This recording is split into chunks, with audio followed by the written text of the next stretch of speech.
What's up? I'm the serial plagiarist. I was just done copy-pasting 3 different science fiction films from my upcoming movie. Don't tell anybody. So a while ago, I read, or rather listened to, Darth Bane, Path of Destruction, the first third of the Darth Bane Trilogy.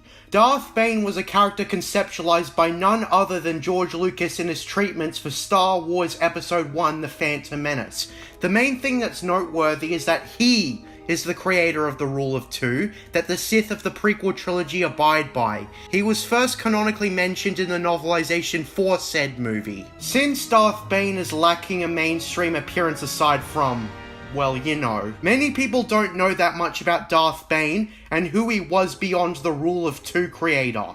Because just like a lot of things, TCW will give you a very skewed look at what it cherry picks from the expanded universe. I had moderate expectations for this book, and then I read it, and I was blown away by how intense the whole thing was. This actually might be my favorite Star Wars novel thus far. I liked it even more than the Thrawn trilogy. That is some high praise right there, as those books were also well written, but Darth Bane has the advantage of feeling more focused, if that makes sense. It's also way easier to keep track of, since the Thrawn trilogy felt like so much was happening and it was hard to sink it all in. In this story, not much happens on the larger scale directly, but the story in question is very important to the entire Star Wars timeline. It signals the end of the Old Republic era, and man does it go out with a bang. Endless wars between the Jedi and the Sith come to a close. This novel was written by Drew Karpyshyn, who of course was lead writer on one of my favorite games, Star Wars Knights of the Old Republic. Writing a novel is a lot different than writing a role-playing video game, but the transition in quality is seamless. Just like my original KOTOR playthrough, I was desperate to keep hearing it to the end. Also, this video is mainly about Darth Bane Path of Destruction, but I intend to cover the Jedi vs. Sith comic too, released before Path of Destruction, as the novel's climax and the comic coincide with each other, and my buddy Iron Inquisitor recommended I read it after Path of Destruction, so I did. I didn't enjoy the comic as much as I did Path of Destruction, and to be honest, it feels like a companion piece, even though Path of Destruction came out years after. Still though, the significance of the comic probably wasn't important until Path of Destruction came out. Because since the comic takes place in the climax, it feels like there's a lot of backstory missing, even though it wasn't conceptualized at the time. Also, there are a few continuity errors between Path of Destruction and Jedi vs. Sith, but Path of Destruction does reference events from Jedi vs. Sith directly, so it isn't like they forgot it existed. It's just that lining the two up together got jarbled, and they handled it infinitely better than Disney ever will. So with all that context, let's get into it. I'm going to be honest, the very beginning was a huge turnoff.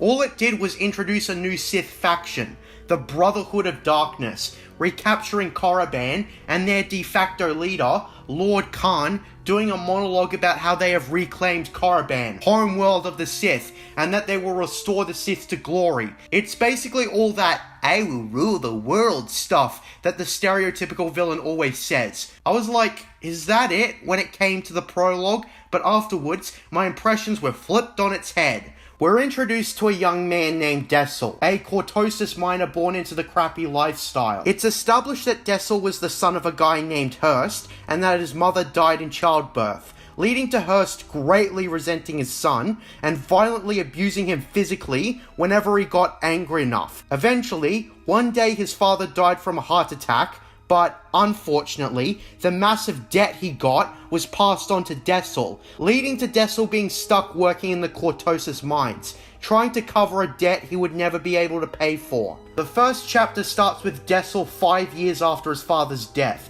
working the mines. Dessel has been working a 6-hour shift, and the book does a great job at building atmosphere to dark, unsanitary mines, and describing how hard Dessel has been working for the entire day. Anyways, another miner, Gerd, who was at one point friends with Hurst before his death, and a fellow abuser, is flat out drunk on Corellian whiskey. Given how he tells Dessel to move out of the way on some minerals when Dessel's equipment starts to falter. Dessel absolutely refuses to satisfy this dick. And Gerd goes on about how Dessel doesn't respect his father by never referring to him as dad. Then out of drunken rage, Gerd attacks Dessel, and Dessel, with all his strength, manages to get the upper hand on Gerd, but soon afterwards collapses down from exhaustion. Gerd thinks he's got the advantage now that Dessel has no energy. He plans to gorge out one of his eyes with his thumb and blind him, but on Dessel's side, he receives a premonition, a feeling he gets occasionally, which he learns to never ignore. With his precognition, he manages to predict where Gerd will hit and catches Gerd's thumb with his teeth and bites it off. Jesus. When I heard this in the audiobook, I was shocked. I was like, whoa, slow down there, Drew. It's only chapter 1. And that was a good thing.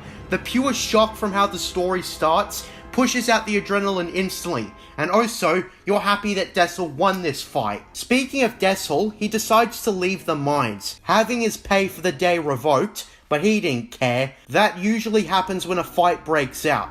Given his exhaustion, he decides to go back to the colony. He takes a transport back, but before deciding to go to the barracks to sleep, he thought, maybe I should go to the local cantina. So he heads there instead. There we are introduced to Groshek, the Nemoidian cantina owner. It's explained that Groshek had a loose friendship with Dessel.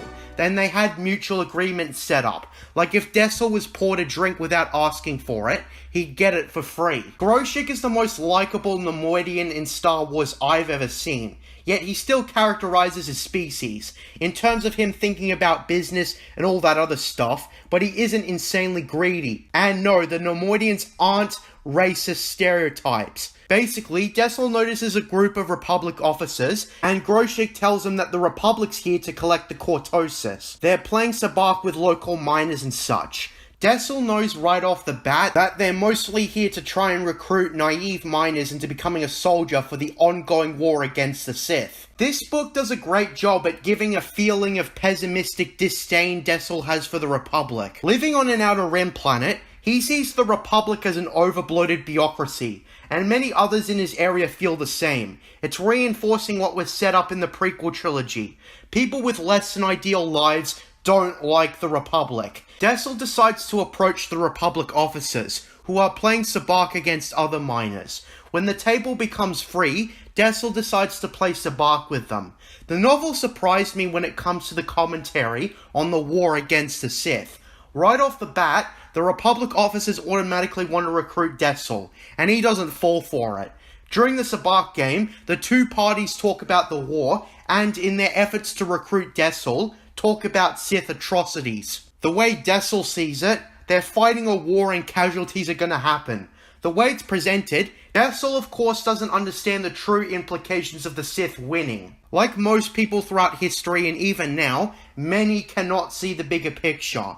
Sometimes what matters is what's happening in the moment, and that's really interesting. Playing Knights of the Old Republic, the perception we're given, the Sith are irrefutably evil, but from the perspective of someone on a dirt-poor Outer Rim planet that the Republic exploits heavily, they might not be able to see what is so wrong with the Sith. Dessel just tells them, the Sith are people, just like you are, and soon afterwards the politics discussion stops. With that being said, they continue the game. Dessel plays against a Republic ensign who, in the audiobook, sounded exactly like a southern redneck. And how appropriate, given this guy is a douchebag. When I was watching Solo, with Han and Lando playing sabacc, there was no tension. The way it was presented, it was a casual game the first time, and the second time, it was a quota to fulfill to get the Millennium Falcon, and that was it. Here, it's done far better. The sabacc game is gripping, as Dessel loses a game, and the douchebag ensign rubs it in his face. Dessel, determined to teach the douchebag a lesson, as the game becomes less about the game itself, and more about teaching that ensign a lesson, and you're right alongside Dessel, as he's determined to wipe the smile off his face. Through the Force subconsciously, he manages to incite anger in the game, and manages to win against the Republic ensign, causing him to go absolutely ballistic. He accuses Dessel of cheating and goes on a delusional, rage-filled rant about how the Republic protects them and that his homeworld of Apatros is ungrateful.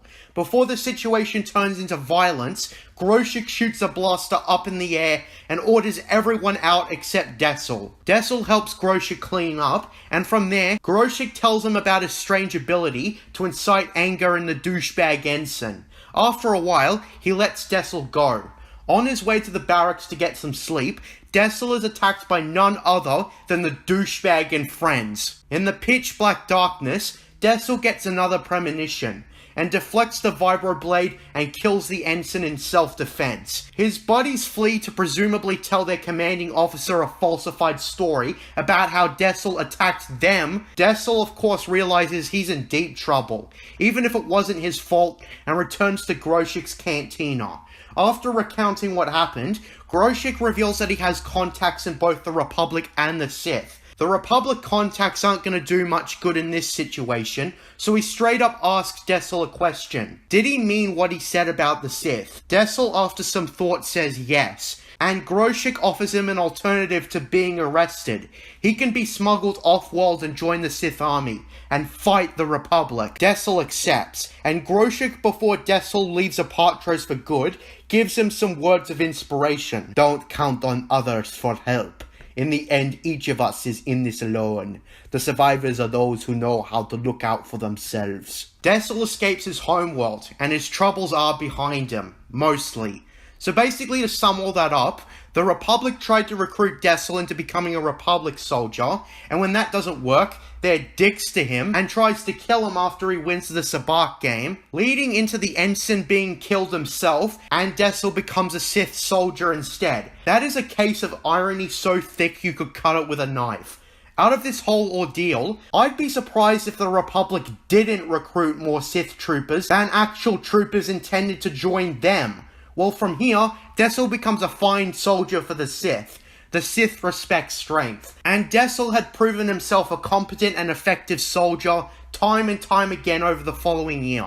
They managed to present the Sith army in a way that's likable, yet showing us hints that they're still the Sith after all. Dessel is part of a unit known as the Gloomwalkers that has an impressive track record as an effective fighting force. Throughout the course of a year, Dessel warms up to the life of a soldier and makes some friends along the way. Dessel fights many offensives and is pretty much the John Connor of the Gloomwalkers, as his efforts earn his unit many victories, but he's not calling the shots. Instead, some douchebag named Ulabor is giving orders. Despite taking all the credit, he did promote Dessel to Sergeant as compensation for the credit. Remember when I said we still got a taste of the Sith being Sith? Yeah, well, during the Battle of Asira, the Gloomwalkers are obligated to take over a Republic outpost. Ulabor is given a deadline to take that outpost, and that deadline is extremely tight. So he orders the Gloomwalkers to attack during the day, to the dismay of the entire unit. Pretty much everyone hates the idea, and Dessel of course realizes that Ulabor is under pressure to take the outpost by a certain time, or face consequences from his superiors at the Brotherhood of Darkness. He takes matters into his own hands, knocks the shit out of Ulabor, and takes control of the unit and intends to take the outpost at night. When night falls, the Gloomwalkers move in, avoiding detection, but of course they are now outmatched by Republic forces. The book certainly made tensions high around here, as the Republic has the upper hand, and Dessel, frustrated as all hell, charges in single-handedly, and another precognition happens, allowing him to use Deadeye on over a dozen Republic soldiers. The book shows us how, to his surprise, he manages to quick-shot that amount of soldiers in the course of a few seconds. The outpost falls, and victory is within the Sith's grasp. But then, speak of the devil, Ulabor shows up, slaps some cuffs on Dessel, and has him thrown away in prison for mutiny. At this point, we could probably see where this is going. Dessel, despite saving most of the Gloomwalkers, is expected to be court-martialed, but in comes a dude named Lord Kopej, a Twi'lek Sith Lord who comes to the story and informs Dessel, that he's Force sensitive. The incredible feats he's responsible for is the result of his incredible connection to the Force, and tells him that despite his natural power, it is nothing to what he can accomplish with training.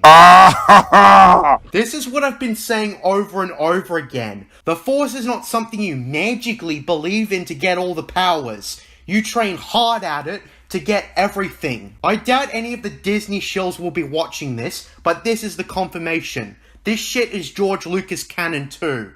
Anyways, Karpyshyn gives Dessel the offer to train as a Sith on Korriban, and he accepts. This is where his new name comes in. Dessel thinks to what his abusive, piece of shit father always called him. The bane of his existence. And that's what he adopts as his new identity. Bane of the Sith. With that, the entire middle act of the book is Bane training at the academy, with a couple of outside perspectives to tell the reader what's going on outside of Korriban. An interesting fact about the Brotherhood of Darkness, none of them use the Darth title. It's mostly just Lord whatever. While not revealed why until later on, it makes for an interesting gimmick at this point in the story. Bane, with his exceptional power, begins to outclass students who have been at it for years. At first he looks to the archives, studying ancient Sith history and whatnot, until being told that he should be practicing and combat and such, so he does. In a training session, he duels one of his rivals, a Markuth called Forah. Can't remember how it was pronounced exactly, but point is, they hate each other. During the duel, Forah manages to get the upper hand on Bane and takes his time gloating and taunting him, and man did he choose the wrong time, as Bane unleashes his rage on this guy and flat out murders him. At the academy, competitive violence is encouraged among students, but there is one irredeemable sin: getting caught. Well, right here, Bane just killed a student in front of everyone. But Bane, to his surprise, isn't punished. The headmaster Quartus instead is impressed by his potential and lets him off the hook. The Sith, ladies and gents, not caring a single bit about the lives of their own. Selfish desires overtake all. But being left off the hook and continuing his training is short-lived, however, as shortly after, Bane realizes something in his sleep. We get his flashback to when his father died. We get a glimpse at the overly abusive, pitiful excuse for a father that Bane has. When he was still Dessel, he was minding his own business, eating his food. His piece of shit father berates him, telling him that he worked hard to get that food and it's not all for him. One of my few criticisms is, despite the effective hatred for this character, he is a bit stereotypically abusive. What I mean is, parental abuse is a lot more subtle than this. It isn't always as harsh as portrayed in movies. I kind of feel this book was going over the top, but in context, they say that Bane's father blames all of his problems on his son, and is pretty much his twisted punching bag. Dessel decides to finally talk back to his father, telling him he works just as hard as he does in the mines. His father inevitably gets pissed off and grabs him, and Dessel tells him to enjoy the last beating he's about to give him. It will be the last time he gets to do it. His piece of shit father viciously beats him, giving him 2 black eyes and breaking most of his bones. Later that night, Bane in his bed swears that his father will die tonight. Through the flashback, Bane in the present realized that he killed his father. He unknowingly inflicted a heart attack that killed his father. Man, what a twist. It seems at this point that killing your father, or at least the idea of it, is a common trope in Star Wars, and this is the very best example. At the very bottom you've got incest child killing his fake dad, and at the top we've got Bane flat out murdering his father subconsciously through the Force, before he could even unlock his potential. This twist also affects the story, as this revelation weakens Bane. Now that's what you call great writing. He begins to fear his power, and it greatly hinders him during his training. On top of this, his rival, a Zabrak named Sirak, is surpassing him. Sirak has no personal issues that drag him down, so Bane realizes that if he wants to earn that sweet, sweet prestige back, that he must take Sirak head on in a 1v1. He realizes that taking on any other student would be a sign of weakness, and so, Challenging Sirac, he overcomes the odds and I'm just kidding, Bane loses terribly, having all of his bones broken and some even shattered. The stakes were losing for great, as afterwards he is shunned by the Sith as a whole. He is outright banned from further training. He's done. The most he can do now is look at the archives and that's it. Damn, this sequence was agonizing. You can tell Bane screwed up big time and paid the price. Knowing that Bane will become one of the most influential Sith, the story effectively gives the impression that he's done. He had potential, but he's not worthy anymore. The Masters have forgotten about him, and that's the end of that. But of course, this is not the end. Bane must figure out a way to reclaim his former glory. Luckily or unluckily, depending on how you see it, there's an introduction of a new character. During the Ruusan campaign, the top dogs at the Brotherhood of Darkness get some info from a defector, a traitor of the Jedi named Githany. Githany is described as an attractive 10 out of 10 would bang again material, if she'd let you bang at least once. To be honest, the novel is a bit excessive with her description, but I understand Karpyshyn needed to hammer the point across. As such, her intel gains the Sith a victory at Ruusan, and she's inducted as a student on Korriban. Githany is basically the popular girl at high school. She makes all the male students lust for her, and all the female students jealous. How does this woman get involved with a loser like Bane, who lost all his glory and prestige and whatnot? Well, as it turns out, since Sirac is her main rival, and the only one that she needs to take out, and the fact that Bane lost to him, she figures she needs to find out how not to lose, and avoid making the same mistakes as Bane. So she literally just seduces him, and Bane, being the gutless simp that he is, falls in love with her immediately. Githany practically gets really close to him, and they agree on a deal. Githany will teach him what she learns from the Masters, and Bane will give her insight into his loss against Sirac. Once she leaves and is out of sight, the book emphasizes how distracting she is.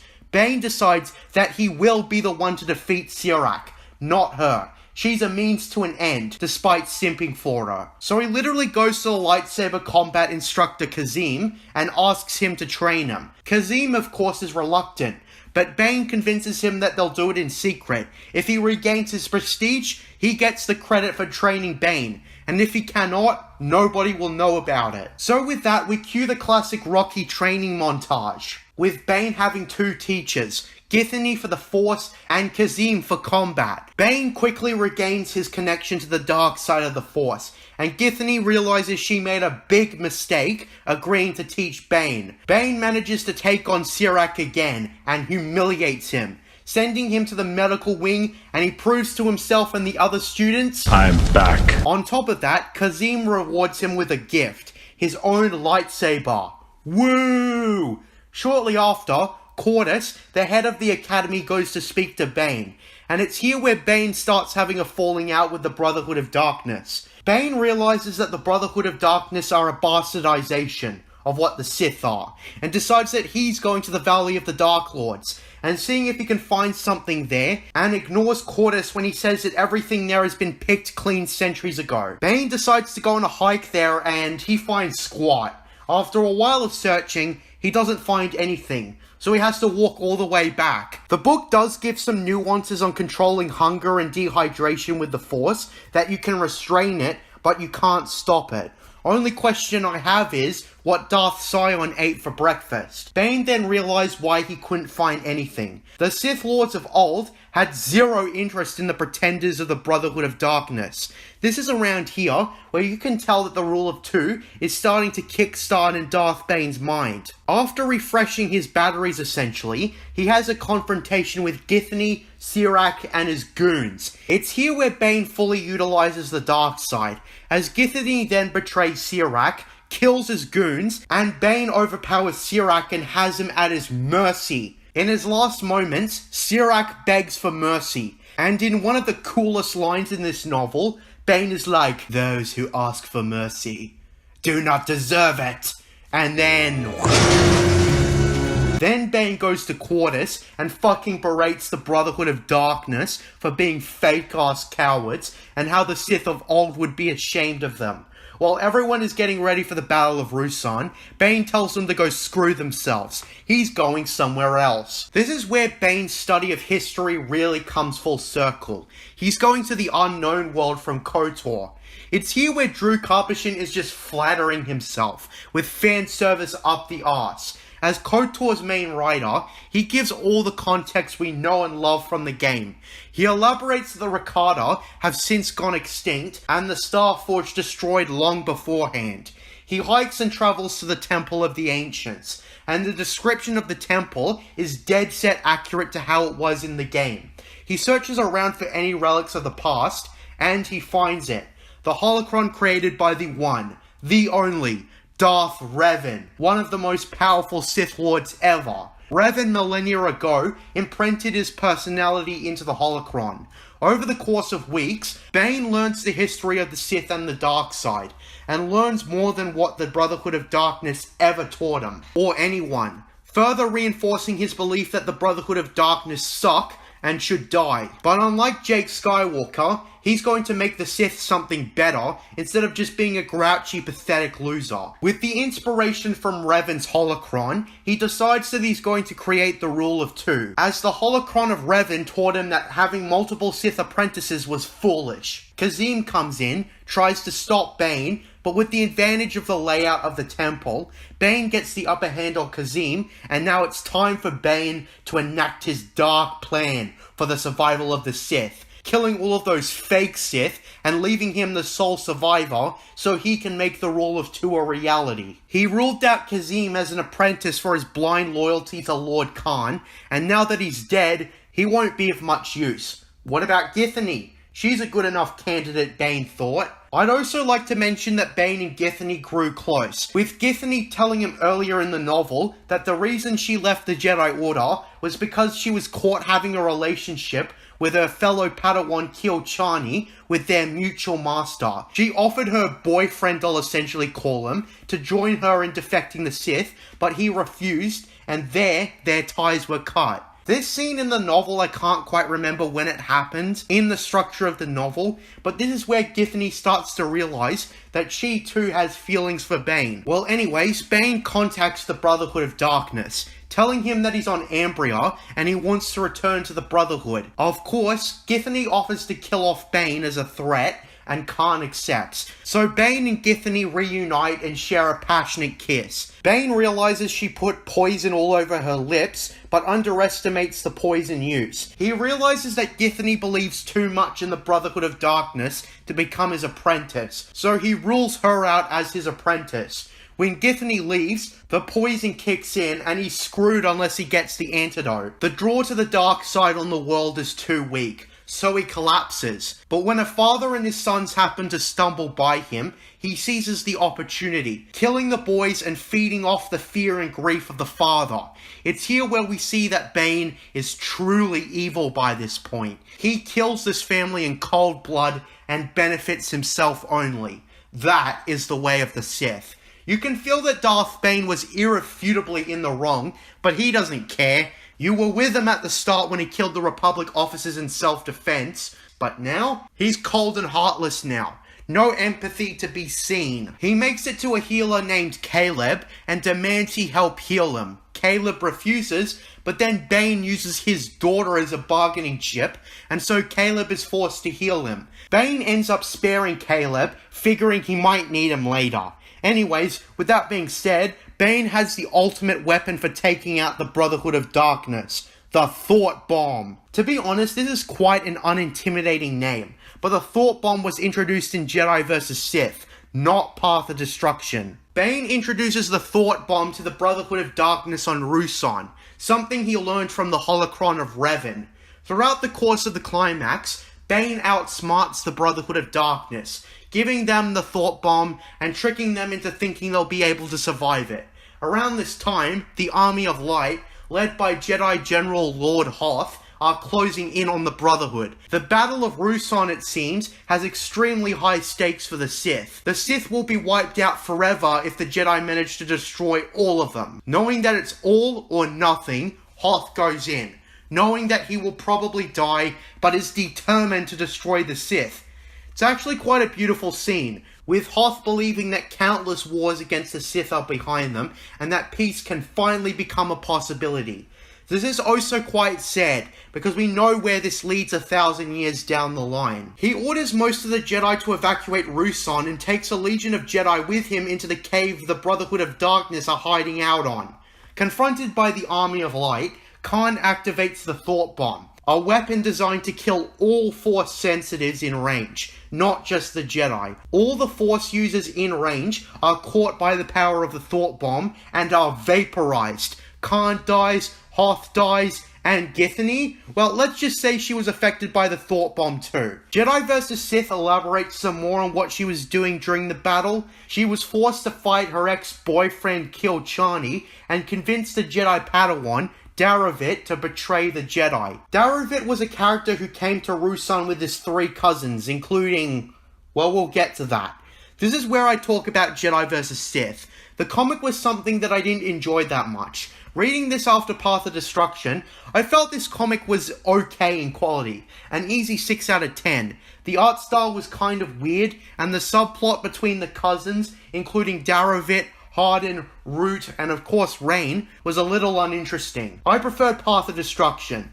There are a few contradictions between the comic and the novel, but you can tell that Drew Karpyshyn knew about the comic, but just wasn't 100% accurate to it. For my headcanon, most of Darth Bane Path of Destruction happened, while some of the stuff in Jedi vs. Sith happened, but the more important events are overruled by Path of Destruction in my opinion. The expanded universe did have contradictions, and this is one of them, but this is easily forgivable for being a rare occasion, because Disney canon overwrites itself all the time without filling in the gaps. Anyways, in the Jedi vs. Sith comic, one of the main characters, Rain, splits off from her cousins and befriends a fluffy creature known as La. The comic is kind of weird when it comes to a lot of stuff, so the design was off-putting and non-Star Warsian, but anyways, Rain befriends La. La predicts that in the future, Rain will become a Dark Jedi because again, this comic is really weird, and basically the comic develops a friendship between the two. Anyways, shortly after the Thought Bomb goes off, and the planet is blown off a lot of the greenness it once had,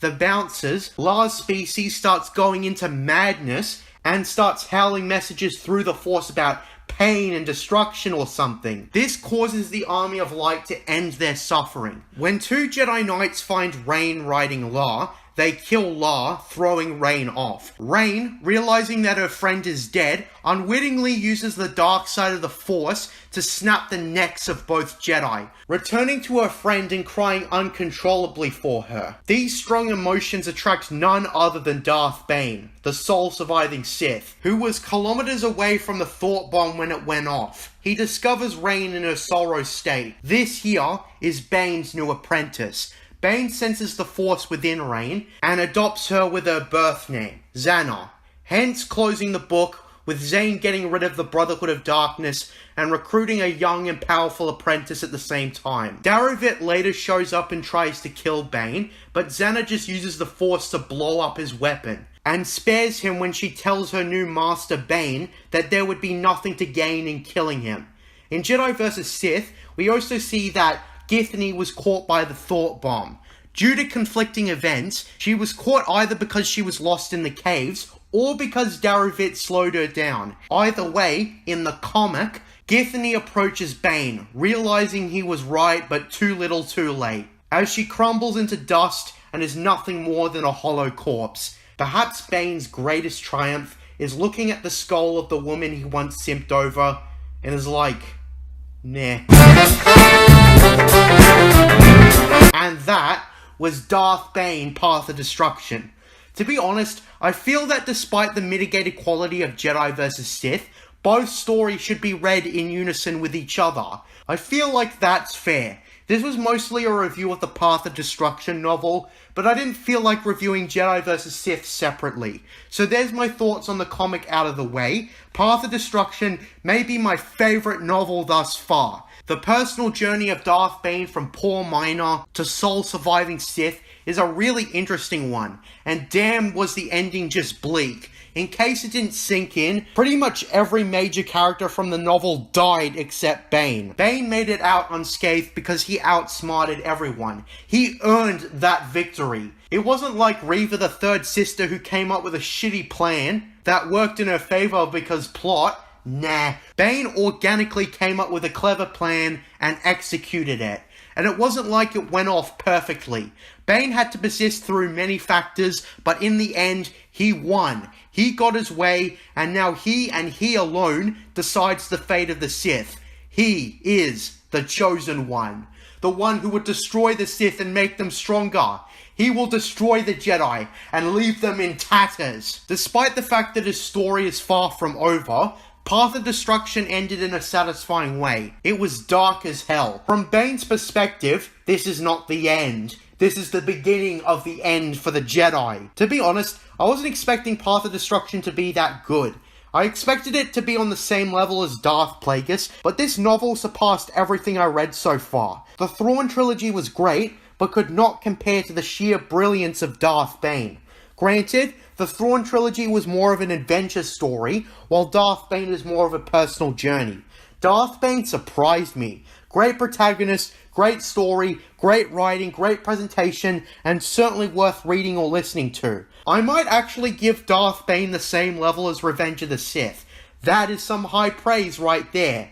This story reminded me of the prequel trilogy a lot. This story only suffers from minimal problems that are as small as possible. As mentioned before, I didn't like the prologue, which was essentially Lord Khan being like, "We will rule the galaxy because we're evil," and that was it. Darth Bane undergoes a massive transformation, first from a poor miner, abused by his father, to the ultimate Sith Lord. The Brotherhood of Darkness bans the Darth title because Lord Khan felt it promoted infighting. Perhaps part of the reason Bane chose to adopt the Rule of Two, so maybe his time at the Sith Academy wasn't completely useless.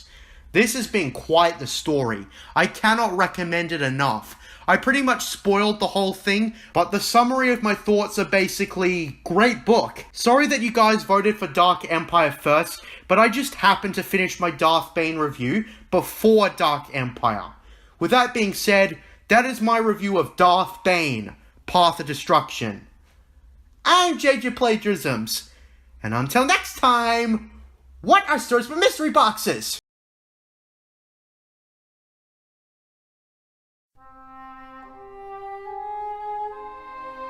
I finished reading Darth Bane Rule of Two, and I was extremely impressed. It managed to top Path of Destruction.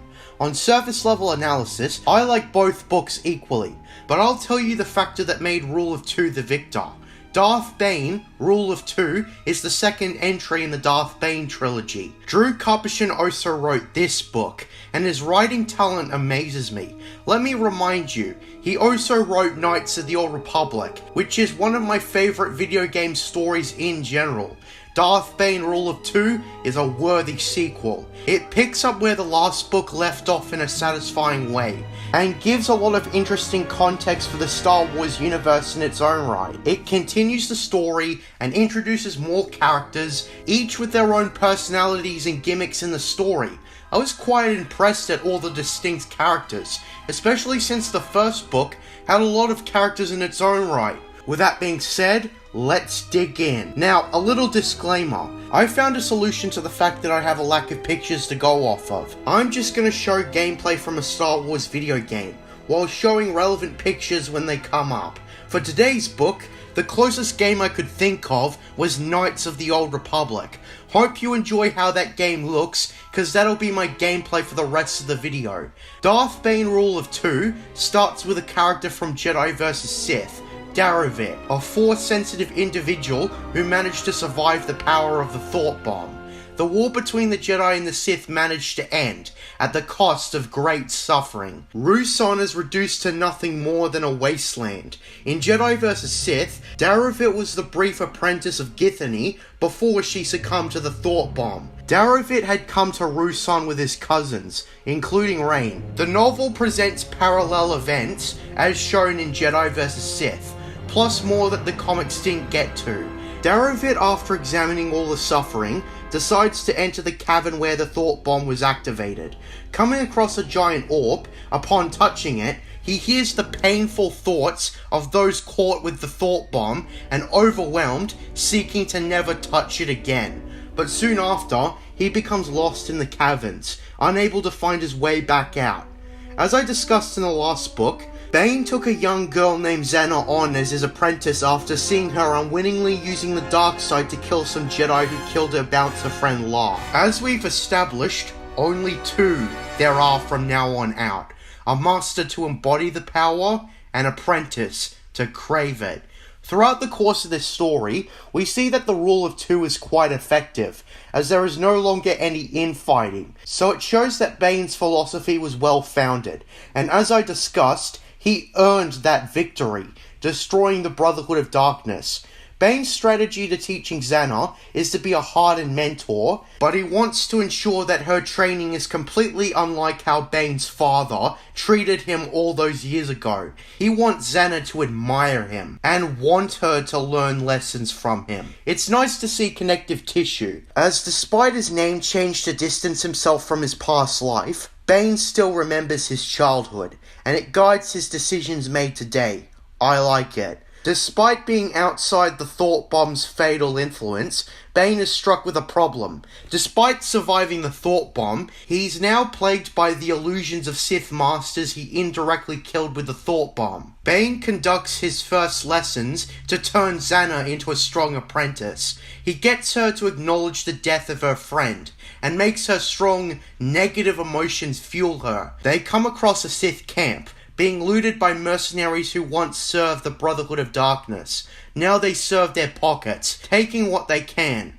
Bane attacks them, killing all but two of them quickly, and the other two in question he lets off. He tells Xana that there will always be rumors that a Sith survived, and so his strategy is to embellish them, but do it in a way where fact becomes indistinguishable from fiction. Bane has the foresight to see that no one will believe mercenaries who serve the Brotherhood of Darkness. Looking around the camp, Bane finds a lead to a potential Sith artifact on Duxon, home to the tomb of Frida Nad. Meanwhile, we are introduced to what I would call a secondary protagonist, the Jedi Padawan Johan Othone, who was off-world when the thought bomb went off. He was the apprentice of Jedi Lord Hoth, who gave his life to destroy the Brotherhood of Darkness, and at the cost of all in range of the thought bomb, including himself. His suffering became part of what we call the Valley of the Jedi. As I've discussed in my Dark Forces 2 review, this is the origin of the Valley. Deep down, I said it's tragic that Lord Hoth believed that he would destroy the Sith for eternity, but as we all know, it wasn't permanent. The Sith would rise 1,000 years down the line, and when the time came, their tyranny reigned supreme. This book trilogy truly gives new weight to the Star Wars saga. That being that despite the Jedi's efforts, it would have all been in vain. Revenge of the Sith happened, and with that, a new dark age arose. Johan was reluctant to leave Ruusan, and tries to speak with Valentine Farfalla onto going back to the surface. Farfalla declines this request, telling him that Lord Hoth gave his life so that the rest of them could live. Johan also has something else on his mind, the possibility that a Sith survived the thought bomb. As such, he mind tricks a soldier to take him down to Ruusan anyways. Joined by the mind trick pilot is a man named Bordon and his two sons. Once on the surface, they encounter the mercenaries that Bane had let off, and they are arrested for being Sith mercenaries. As Bane predicted, no one believes them. Well, except for Johan initially. Johan has an obsessive worry that a Sith may have survived Ruusan. Now, Johan as a secondary protagonist is rather compelling. He's easily sympathetic as he lost his master Hoth, and he's also headstrong. He's a good-natured Padawan who is distraught over his master's death, but is determined to honor his memory any way he can. Despite the fact that all we have of him for visual representation is this image, which is a small part of a larger image, he is an easily identifiable character. I also thought it was good to show what the Jedi were doing at large. While simple, I think it was a great story decision to show things from the perspective of the Jedi. I think a problem I had with Darth Plagueis is that the villains are kind of hard to follow. Showing us our thoughts and why they think the way they think only goes so far in a lot of stories. Plus, with the Jedi perspective, it lets us know what happens to the larger galaxy. Johan takes his concerns to Farfalla, but not before being scolded for his exploitative use of the mind trick. Johan tries pressing the idea of the potential Sith that survived. Farfalla simply reasons with Johan that there's no way the mercenaries were telling the truth. It would have just been a petty, untrue sob story, so they would get off easy. With many other reasons, Johan realizes it's unlikely that a Sith survived the thought bomb.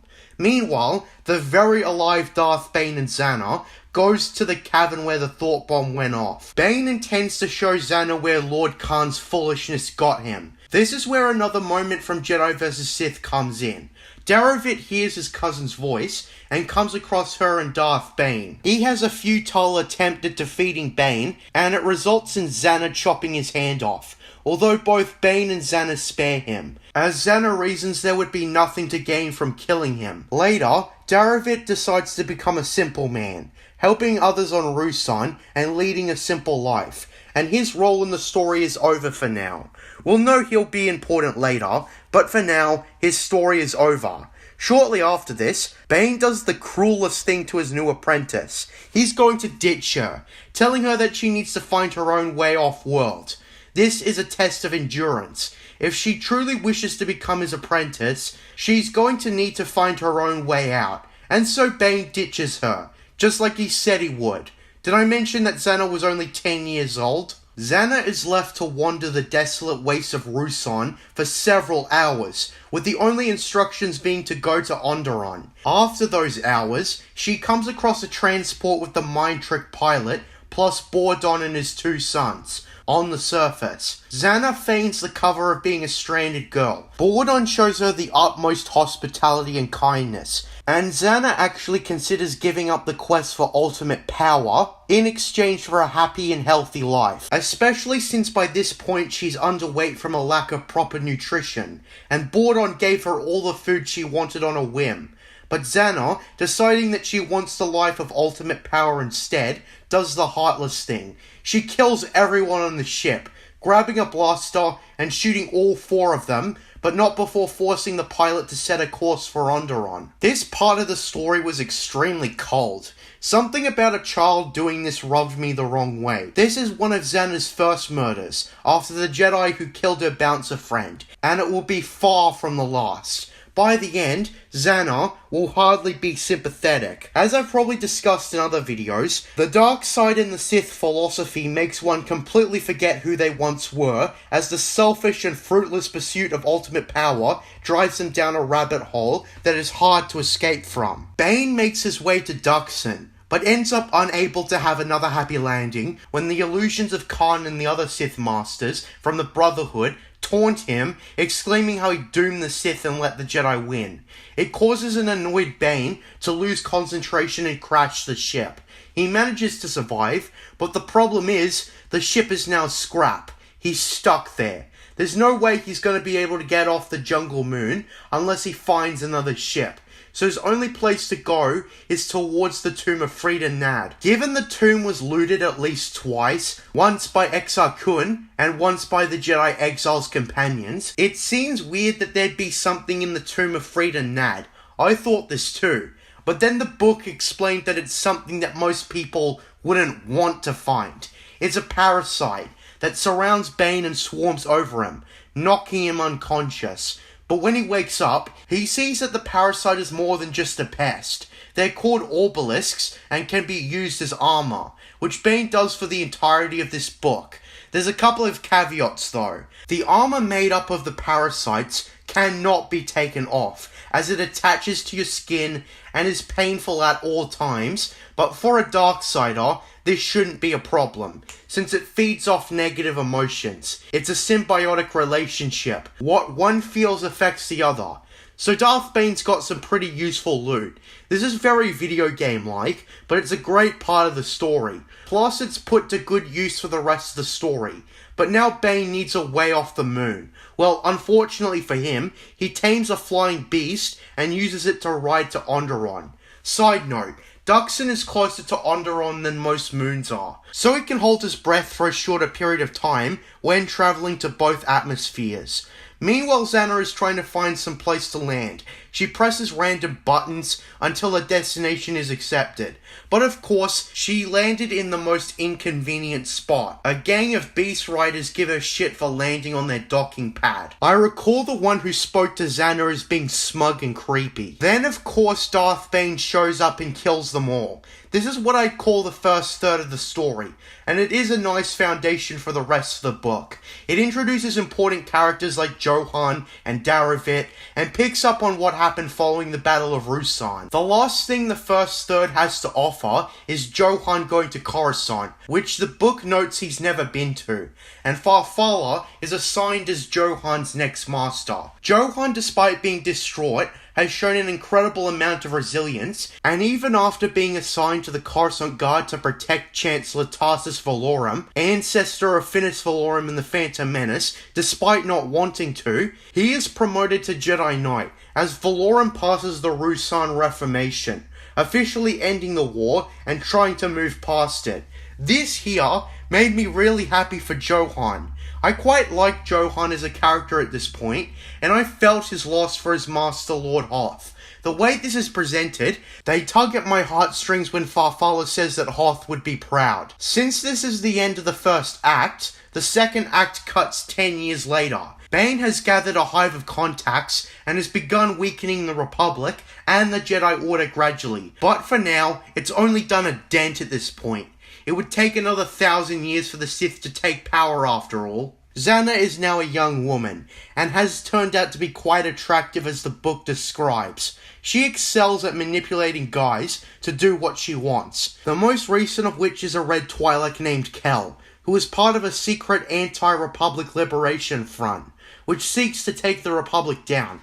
But unlike the Separatist movement, the ARLF is not enough to do a dent in the Republic. Xana thinks about how their confidence that they'll actually make a difference is pathetic. Bane is primarily focused on making a Sith holocron. It's explained that a Sith holocron is a tough task, requiring days of willpower and concentration. Darth Bane tries to make a holocron after a few failed attempts previous, and when he's nearly done, the holocron botches up and he's got to do it all over again. Darth Bane is enraged and has the same fit of rage Kylo Ren had in The Force Awakens, except here it actually makes sense and doesn't come across as a man-baby throwing a tantrum. Rather, someone enraged because all their hard work was for nothing. Bane destroys the camp he and Xana had set up. Xana snuck her way into being the boyfriend of Kel, and gained his trust, on how he, along with his allies, are going to stage a kidnapping of the former Chancellor Tarsus Valorum. Xana knows that there's no way in hell it's gonna work, and even if it did succeed, it won't change anything in the Republic. Kel has a loud and proud speech about changing the galaxy for the better, and Xana is just scoffing quietly in her head. You kinda agree with her the way the story is presented, and let me tell you, there's hardly any times you agree with the Sith in this book. The plan is to kidnap Valorum while he's on a diplomatic mission on Sereno. You can tell that there was a lack of planning in the kidnap attempt, and that it's doomed to fail.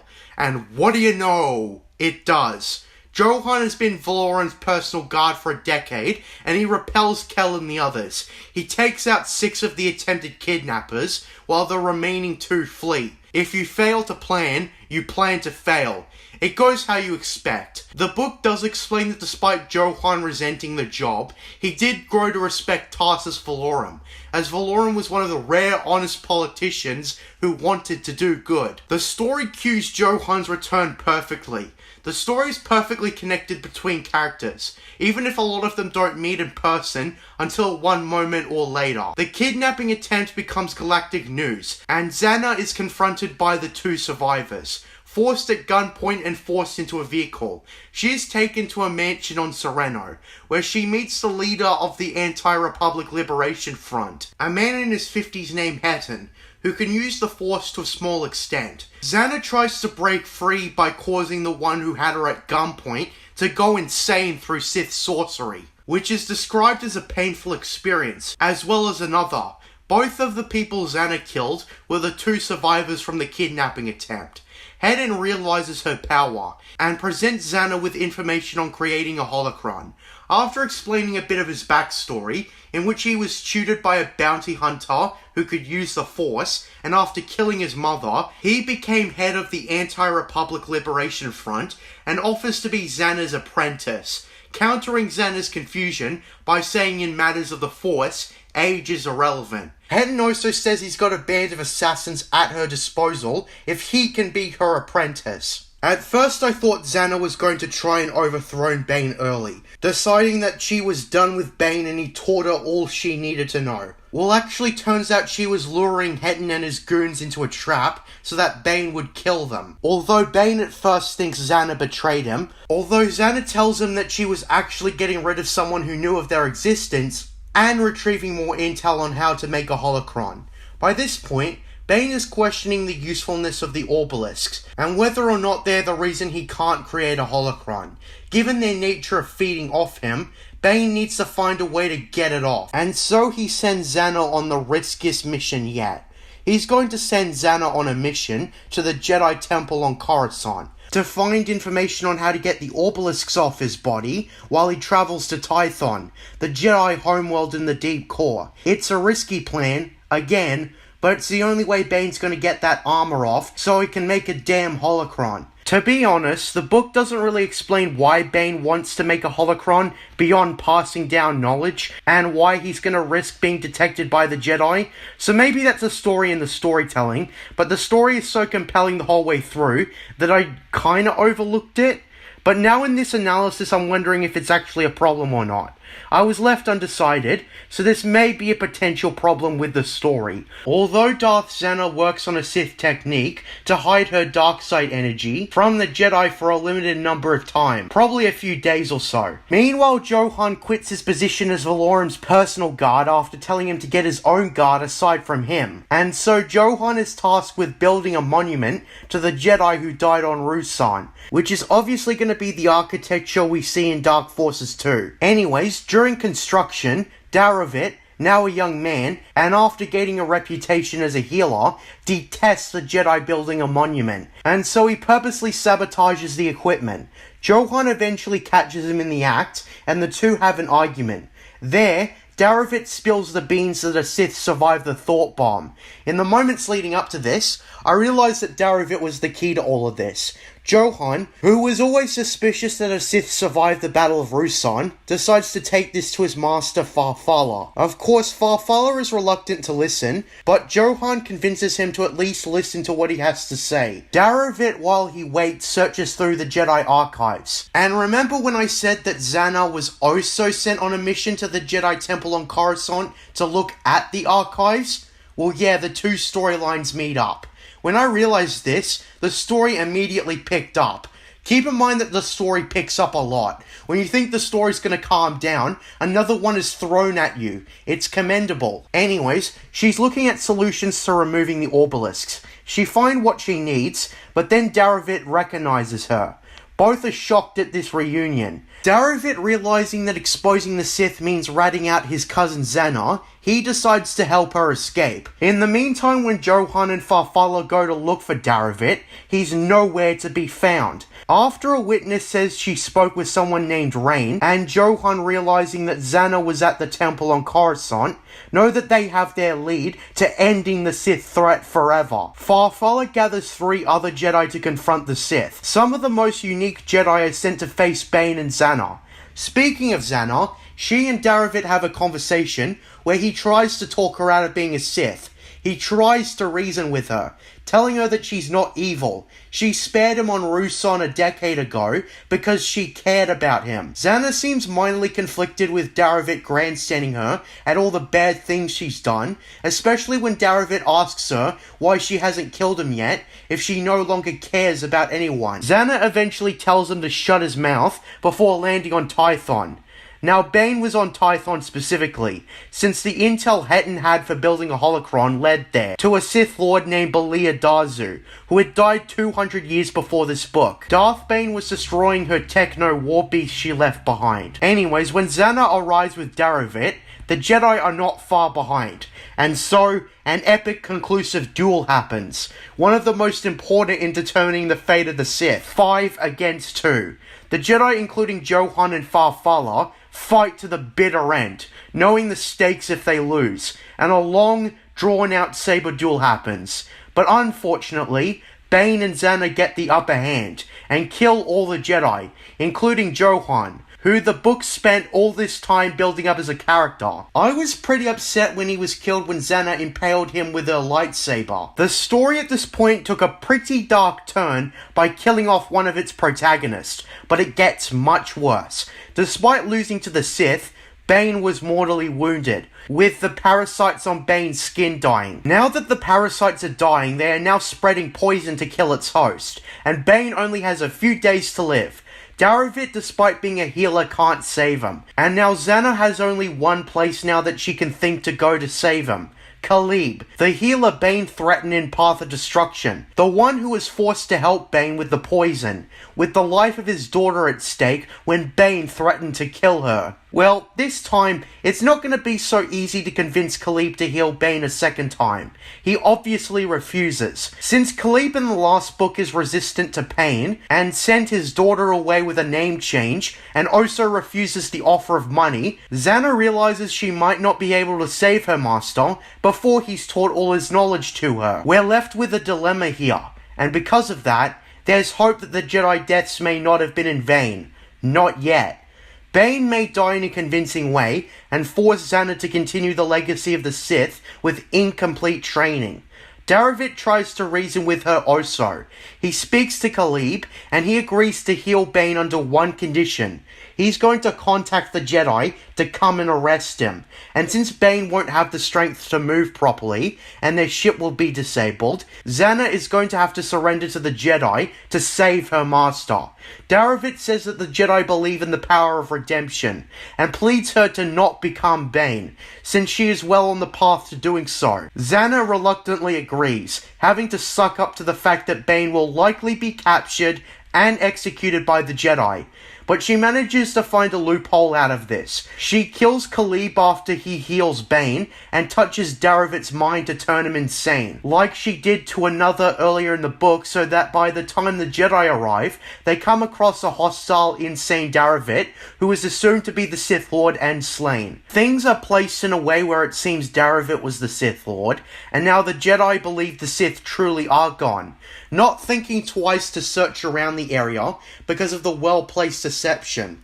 Zana uses Sith sorcery to hide herself and Bane during the Jedi search. Bane and Zana both survive to continue the Sith grand plan. At the end, I was really bummed out that they won at the end. At this point, they are so rotten to the core, Zana having killed her cousin indirectly. The story gripped me in with the feeling that the Jedi almost had destroyed the Sith, but almost isn't good enough. You also got to consider the fact that Johan and Farfalla also died, leading to quite a bleak ending. In fact, this ending actually quite surpasses Path of Destruction, and that there is why Rule of Two is slightly better than Path of Destruction. Drew Karpyshyn managed to craft an ending superior to Path of Destruction, which I didn't think was possible, but he managed it. An excellent dark ending. These characters I cared about died, and the reason it's more impactful than the Brotherhood of Darkness is simply due to the evil nature of the Brotherhood. You feel Bane earned that victory against the Brotherhood, but here, Bane and Zana were cunning. But you can't help but feel bad for Johan, Farfalla, and Daravit. Johan spent the entire story determined to destroy the Sith, but in the end, the Sith persevered, and Johan met a grim end. Now, one thing I wanted this book to answer is why the Jedi knew about the Rule of Two. If the Rule of Two was created in secret, how did the Jedi know about it? Well, this book doesn't really explain it, despite it being called Rule of Two. Maybe in Dynasty of Evil? With that being said, that's Darth Bane Rule of Two. Now we have Dynasty of Evil to cap things off, and I'm excited. I have been told that Dynasty of Evil is actually the weak link of the three, for unspecified reasons, like Spider-Man 3, but we'll just have to wait and see. I am very curious on how Darth Bane's story will end, and the events leading up to that. I love this trilogy so far. Well written, intricate, expansive, and capable of making several memorable characters at once. I'm proud to recommend Darth Bane Rule of Two. Great read. I'm JJ Plagiarisms. And until next time, what are Source Mystery Boxes? Hello there. I'm the serial plagiarist. In my quest to give the expanded universe more recognition, I read Darth Bane, Dynasty of Evil. Although the audiobook pronounced it Dynasty. Although I think Dynasty has a better ring to it. So that's what I'll be calling it. American English for you. Anyways, I read the novel, or rather listened to it. And I gotta say, what a fitting end to a trilogy. Tonal consistency, with each entry offering something new to the story of Darth Bane. I was told that Dynasty of Evil wasn't that good, and maybe that's true from just reading text on paper, how a novel is traditionally experienced, but the audiobook was the usual great ambience, narration, music, and sound effects, so I can't speak. I went in expecting a somewhat inferior experience, but this ain't no Spider-Man 3. This was great. I'd have to say that the first two books were better, but I wouldn't call this a weak link in a trilogy. Although I would say this is definitely the shortest. I noticed that the audiobooks are shorter than the last. Path of Destruction was 12 hours long. Rule of Two was 10 hours long, and Dynasty of Evil was 9 hours long. Compare this to the Thrawn trilogy, and The Last Command was the longest one, at around 15 hours. The Darth Bane Trilogy does have sufficient pacing, so it was as long as it needed to be, but still.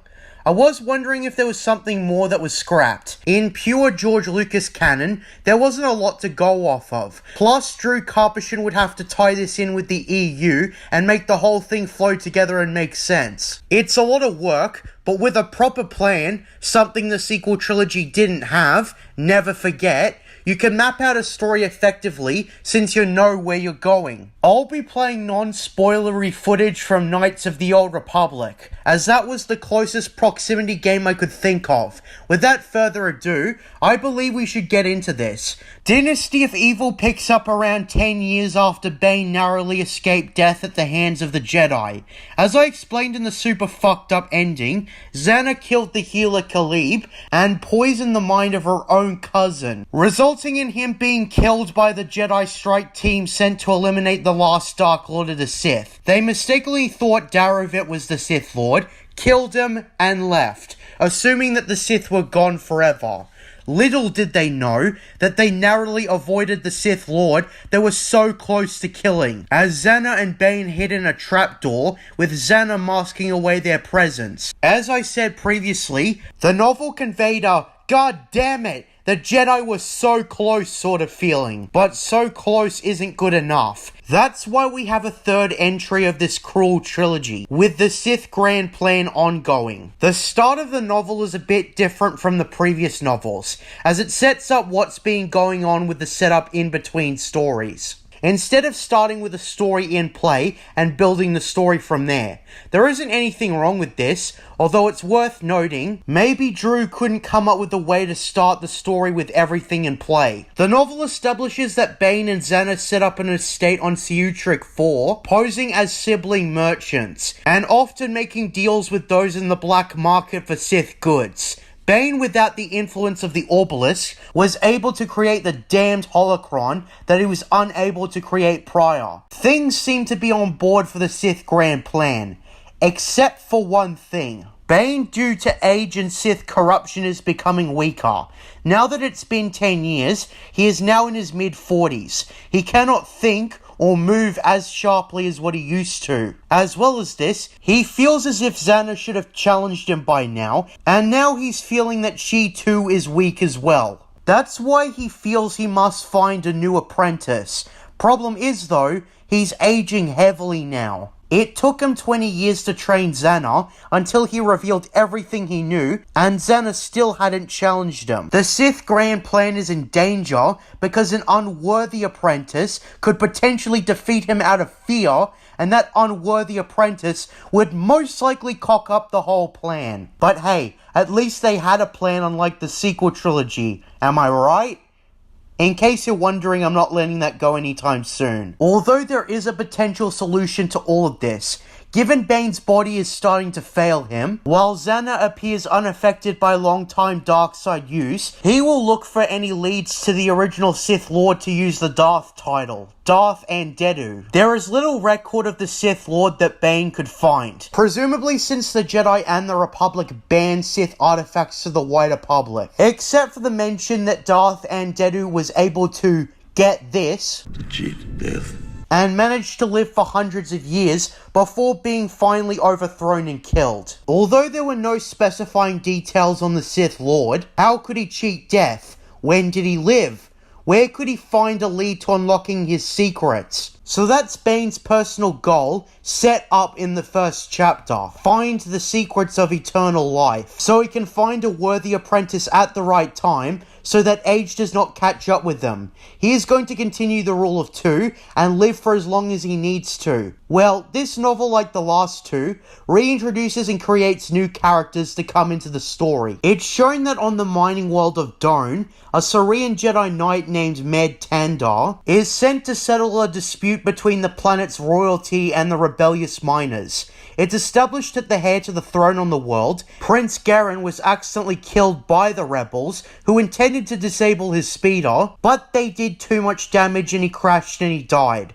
The rebels are resistant to negotiate. They demand better working conditions, and that's why the Jedi was sent to settle the dispute. The dispute isn't allowed to finish, however, as an Itochi assassin ambushes the rebels and ends up killing the Jedi too after a lengthy back and forth battle. Well, as it turns out, the assassin was hired by the bodyguard of the widow of Prince Garen out of revenge, and it's also revealed that said widow, Princess Sarah, is the exact same daughter of Khalib that Bane threatened in Path of Destruction. I mentioned in the Rule of Two review that Khalib sent his daughter away, getting her to change her name and identity, and to never return to her homeworld of Ambria. Since our only visual reference for her is the Jedi vs. Sith comic, when she was around 8 years old, here she is. Sarah was sent away when she was 16 and became a healer across the galaxy. She eventually met Prince Garen after being hired by the king to heal him. She easily found the illness he had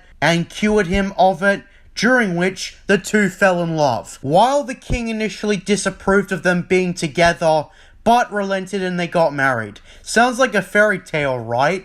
Wrong. This is Star Wars, and the conflict between the light side and the dark side complicates everything. Plus, this story is specifically called Darth Bane Dynasty of Evil. That means that everything's going to go wrong. As I mentioned, Prince Garen died, and the princess's bodyguard hired an assassin to get back at the rebels. The bodyguard in question is another character from Path of Destruction, Lucia, who I don't believe I specifically mentioned, but she was a soldier in the Sith army who fought in the Gloomwalkers. She, along with everyone else, admired Dessel's bravery and selflessness for the unit, and was disgusted that Ulabor got away with arresting Dessel to be court-martialed and likely executed. In a following battle, Lucia shot Ulabor in the back, not feeling an ounce of remorse for the incompetent commander, and doing it in memory of Dessel. Both of these characters have a history with Bane, and we know this cannot end well. Sarah obviously is heavily distraught over the death of her husband. She is called to the king, in which the king is mourning his son's death as much as his wife. She is sent on a mission to talk to the Jedi about this, given that Med Tandar was killed and someone's got to clean up the mess. This is where it's shown that Lucia reveals to the princess that it was her that hired the assassin. But the princess understands what her bodyguard and close friend did and why. At first, I'm wondering how Sarah is going to become a part of the larger story and get involved with Darth Bane again, and it's here where we have our answer. You see, being transported across the Jedi Temple on Coruscant, she notices a shrine with her father's portrait on it. The Jedi showing her around explains that this is the shrine dedicated for those who helped destroy the remnants of the Sith, including Johann Othone, Valentine Varfalla, and everyone else who died in the attempt to extinguish the Sith once and for all. While the Jedi believe they succeed, they of course failed. But still, it's nice to see that there was a shrine put up in their memory. Sarah at first feels distraught, learning the fate of her father, but at the same time, angry that she never got to avenge his death directly. But it's here where Sarah asks about the Sith Lord that was killed. Given Xana turned her cousin Daravit insane, the Jedi presumed that he was the Sith Lord and killed him. Well, as it turns out, that wasn't the case. Sarah clearly remembers the Dark Lord as a tall, muscular man. She realizes in secret that the Dark Lord is still out there. He tricked the Jedi. She of course doesn't bother telling the Jedi about their mistake, given they so badly wanted to believe that the Sith were extinct. Sarah is determined to get her revenge on the Dark Man, and gets Lucia to hire the services of the Itachi assassin again. So there's three sides to this story. Bane's perspective, Xana's perspective, and Sarah's perspective, with some secondary characters like the Itachi assassin and Lucia given perspective as well. In Bane's perspective, he requested a collector find any leads to Darth Andedu. His contact promises him a worthwhile item, and it's here where Bane finds the lead he's searching for. It shows Darth Andedu living on the deep core world of Prakith, and so he's going there to find his lead on discovering the secrets of eternal life. Meanwhile, Xana decides to look for her own apprentice. She has her eyes focused on a man named Seth Darth, identified as a Dark Jedi who long left the Jedi Order. Set is basically a party animal ladies' man. He is dedicated to having as much fun as possible. He couldn't care less about anything else.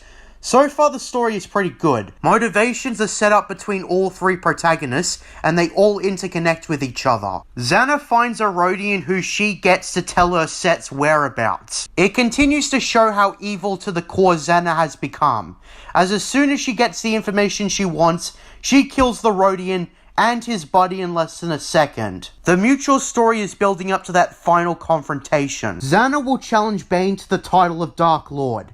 Bane goes to Prakith and easily takes Darth Andedu's holocron from the cult that worships him, as Xana goes to Seth Darth's estate on Nal Hutta and stuns him, intending to take him on as her apprentice. It's quickly shown here though, that Seth Darth isn't the type who really has Sith ideals in mind. He doesn't care about destroying the Jedi and ruling the galaxy, he just wants to have a carefree life. Darth Xana, though, is desperate for an apprentice of her own. She tells Set to swear loyalty to the Sith, and when she confronts her master, he will stay out of it. And if Bane deems him worthy in the case of Xana's death, he may be Bane's new apprentice. Maybe. It was shown at the start that Seth Darth wanted to screw around with Xana. And well, he accepts but still doesn't really care about Sith ideology. We also see, meanwhile, Lucia contracts the Itachi assassin, who I'll call the Huntress since that's her name, to go to Ambria to meet the princess. Sarah at her father's camp meets the Huntress. Said Huntress uses the Force to dive deep into the memories of this place, and she senses Bane's presence. Sarah gives her a ludicrous amount of money to capture the Dark Lord, giving her 20 mercenaries after the Huntress says that she only needs around 10. The Huntress is established as someone who can track people through the Force based on reading memories and whatnot. I think this might be a bit iffy in the grand scheme of things. This novel was written after the Clone Wars came out and retconned a lot. Still though, it is still weird. The Huntress seemed to me like a little overachieving in hindsight, but still she tracks Darth Bane to his estate. She, along with the 20 mercenaries, ambush Darth Bane, with the Huntress being given some poison to subdue him. A bunch of the mercenaries die, but Darth Bane is successfully captured, and is brought to Dome to a super secret prison complex below the castle. Xana comes around but realizes quickly that her master's been captured. She investigates, eventually questioning and killing Bane's contact, where she finds out that it was a lead to Darth Andedu. Seth Darth, who was previously a Jedi, tells Xana about what the Jedi taught him about Darth Andedu, how he found a way to cheat death with a power called Essence Transfer. Speaking of which, Essence Transfer is a powerful ability, but it's also a very risky one-shot ability. Someone with an incredible amount of willpower could attempt it, but they'd also have to overcome the invaded body's will. So ideally you could create a clone, which is a very big reference to Dark Empire, I presume, but Bane doesn't have the time for that. Xana sees this as a complete betrayal of the rule of two. She concludes that Bane is trying to abandon the teachings and instead live forever for his own sake. Learning that Bane is gone, she realizes that she must get to Bane because he may potentially leak information about her and the Sith. This mission takes her and Set to Dome, where they land in the underground prison undetected. The Huntress, Lucia, and Sarah go to the cell where Bane is being locked up in order to question him. Sarah, consumed by rage, has Bane locked up and tries to make him feel the pain he's brought her, but Bane does the exact opposite of what she wants. Bane justifies himself by saying that the strong survive and the weak perish. Khalib, according to him, was weak because he helped others. Those who have power deserve it by virtue of having it. Bane says that he had a pathetic life until he broke his chains. After a minute of torture, Sarah comes out distraught, but Lucia recognizes Bane as Dessel, her idol in the Gloomwalkers. She had no idea what happened to Dessel until now. She reasons that Dessel's changed, but she owes it to him given he saved the Gloomwalkers on many occasions. She wants to return the favor. She thinks that letting Bane free will snap the princess out of her blind hatred and distracted anger. So, she lets him free. Xana goes to find her master, as Set is told to stay on the ship. He gets bored and decides to look for that holocron from Darth and Dedu about eternal life. So he disobeys Xana's orders and goes out anyways. He finds the holocron, but upon returning to the hangar, he meets the Huntress, and it's a confrontation between the two. With Bane being let free meanwhile, he goes on a rampage, killing everyone in his path. Sarah goes to destroy the entire prison complex with a self-destruct sequence put in place. Lucia also tries to speak to Bane, referring to him by his original name. This stops Bane in his tracks. He opts to speak to Lucia briefly, affirming that he is Darth Bane now. Dessel is no more. Lucia knows that the one named Dessel has changed, but still feels she owes him despite that. But before Bane kills her, Darth Xana comes in to confront him. Since Bane doesn't have his lightsaber, Bane has to find a way to get out of this confrontation. Bane and Xana argue with each other on one of their last confrontations. Bane heavily objects to betraying the rule of two, saying how he was trying to instead preserve it by using it to find a worthy apprentice. Xana, in turn, objects to being too weak to face Bane earlier. She says that Bane himself taught her the importance of patience, and she waited many years for this moment.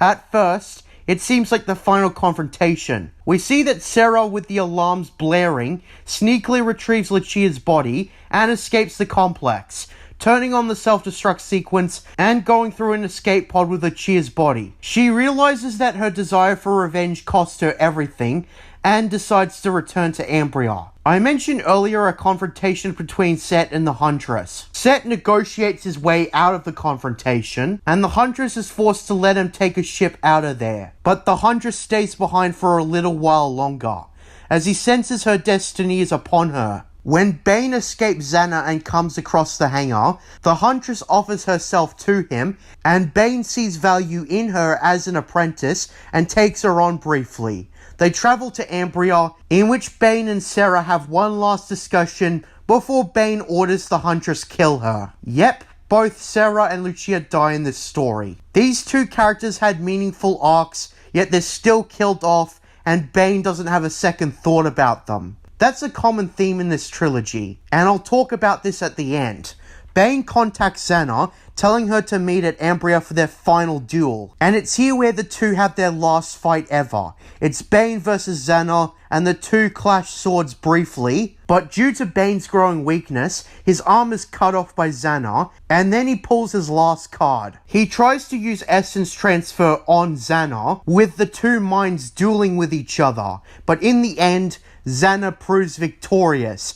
Bane has nowhere else to go but chaos, bringing his story to a close. There's a small detail at the end that Xana starts clutching her hand, like Bane did earlier in the story when his body was failing him. This actually led to fan theories that Bane survived and in actuality passed down until he entered the body of Darth Sidious. However, Drew Karpyshyn has disputed this. He says that the detail was put in to suggest that maybe a bit of Bane remained in Xana. There's also an epilogue with Set about to learn the secrets of essence transfer, and that was Darth Bane, Dynasty of Evil. To be honest, this was probably the weakest of the novels, but this was no Spider-Man 3, as stated before. This was well written and well presented, and it's a great way to wrap up a trilogy. This was a trilogy of cruelty, suffering, and death. Let's recap all the notable characters that die in this trilogy. There's all the Sith in the Brotherhood of Darkness, including Githany and Lord Khan. There's also Lord Hoth. There's his apprentice Johann Othone, along with Valentine Farfalla. And then there's Lucia and Princess Sarah.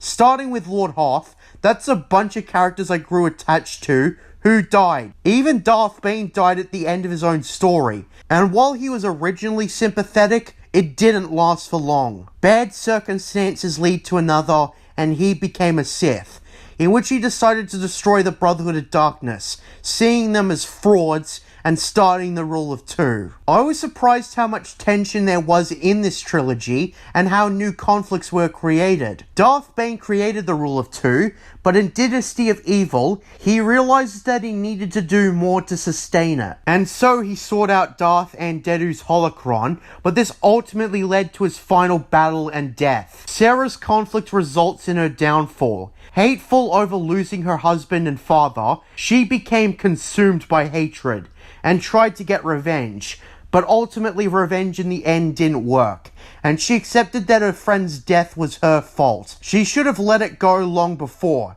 Trust me, I myself would know, to a less severe extent. Sarah, realizing her mistake, really stuck with me as a matter of fact. She accepted her fate at the end, and that I can commend in a character. It doesn't change how sad it was, but she died with her dignity intact. The story of Darth Bane was filled with good and bad characters alike, who served their purpose in Darth Bane. All the characters were interconnected with him somehow. Sarah was in Path of Destruction as the helpless girl threatened by Bane, which forced Khalib to heal him from the poison. She, like Lucia, showed up later in Dynasty of Evil. Lord Hoth dies in Path of Destruction, but we see that his close ally, Farfalla, and his apprentice Johann live on. The story builds and builds to a confrontation with the Sith, but they die trying. And sadly, it's ultimately in vain. This is only a slice in the painful journey of the Sith from Darth Bane to Darth Sidious. There is one detail from the Darth Plagueis novel where a man named Darth Gravid tried to destroy Sith artifacts to reform them after having a moral dilemma from studying the Jedi. With that being said, the Sith, despite being the antagonists, had problems of their own. And that's an interesting thing that the Darth Bane Trilogy shows. That Darth Bane was a perfect Sith Lord. The quest to destroy the Jedi and rule the galaxy was a hard, long process of specific decisions made over generations. It's shown that Darth Plagueis' plan for ruling the galaxy was quite different than Darth Sidious. Still though, most Sith in this line did what they could to slowly and steadily weaken the Republic. This trilogy gave the Star Wars saga more weight, especially with lines such as, "The oppression of the Sith will never return. You have lost." Right before the oppression of the Sith returns, and the Jedi are wiped out. Despite Bane being the main character, they remind us that the Jedi are the good guys, and Bane is a selfish, self-serving monster that pursues greater power. This trilogy also reinforces Sith ideology. Peace is a lie. There is only passion. Through passion I gain strength. Through strength I gain power. Through power I gain victory. Through victory my chains are broken. The Force shall free me. Very expansive as novels. This is what a novel should opt to do, instead of small, insignificant stories that don't expand on anything. That's the problem Disney canon has. Speaking of Disney, Drew Karpyshyn was planning to do a Darth Xana novel, after he was done with Darth Bane. But then the reboot happened, and Disney didn't allow any of the Star Wars Expanded Universe authors to continue with the Expanded Universe. It was either transferred to Disney canon novels, or fuck off. Speaking personally, I would totally read the Darth Santa novel. I'm just hoping that Disney gives Drew Karpyshyn, if they hypothetically let him do it, let him write the story in peace without interruptions. Although if they were going to continue the Expanded Universe, I'd imagine that they'd only release books and comics at a far more infrequent rate than Disney canon. They'd also have to do something about the Clone Wars show at that in Legends canon. I heard one time they released the Legends comic and it outsold any Disney canon comic. They should know how profitable continuing the EU should be, but they refuse to do it. I presume it's Kathleen Kennedy's decision. She can't top the Expanded Universe, so she'll just force people to eat up the shitty new. That's why she pretended the Expanded Universe doesn't exist. Seriously, more money is staring them right in the face. Although on the upside, Disney would probably ruin the EU, so I'm sort of against a full-on continuation. They'd force authors to do dumb things, but if the Star Wars Legends novels came out at an infrequent rate, and the writers were given more freedom, that might work. First though, get Dave Filoni's show out of Legends. ASAP. Nobody who likes the Expanded Universe is going to miss it. It made everything a mess. Keep it in Disney canon and let Filoni fuck around in that. Well, actually don't. Someone needs to keep him on a short leash, given how much he overwrites Disney canon too. So with that being said, that's my review of Darth Bane, Dynasty of Evil. I give this novel a 9 out of 10. I'm JJ Plagiarisms. And until next time, what are stories with mystery boxes? Under the mountain.